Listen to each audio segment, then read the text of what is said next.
तुम्हारा कंपनी का नाम क्या? बलौदिया। बलदिया काम करता है। वेतन कितना है? 1200।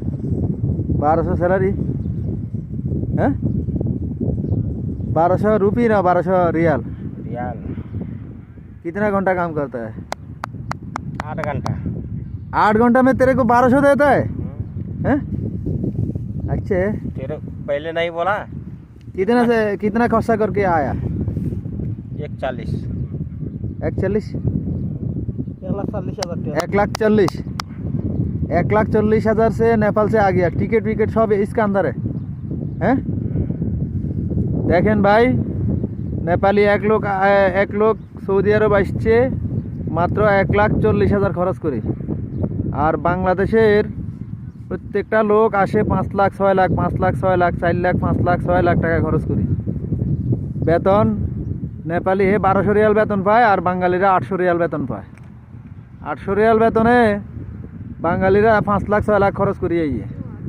এখন আপনারা বলেন, এই যে মনে করেন রেমিটেন্স দাও বলে সরকার, আমাদের বর্তমান সরকার বলে রেমিটেন্স কোন সুখে কোন দুঃখে দেওয়া, এটাই তো বুঝতেছি না।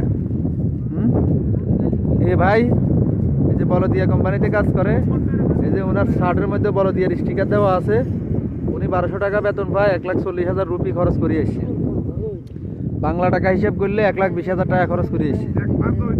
অথচ আপনারা আমাদের যে এখন দায়িত্বশীল সরকার যারা আছে, এরা এক টিকিটের দামে 2 লাখ টাকা, আর ওনারা ভিসা লইয়া টিকিট মেডিকেল সব মিলাইয়া 1,40,000 টাকা দিয়ে এসছে। এই হলো আমাদের সোনার বাংলাদেশ।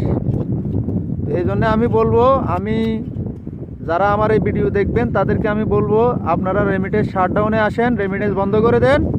আমাদের যদি দাবি না মানে সরকার, আমরা রেমিটেন্স দেব না। এটাই চূড়ান্ত, এর বাইরে আর কোনো কথা নাই। দেখেন প্রত্যেকটা বাঙালিও কত কষ্ট করে কাজ করে। দেখেন এখানে বাঙালি আছে, নেপালি আছে, হিন্দি আছে, অনেক লোক আছে।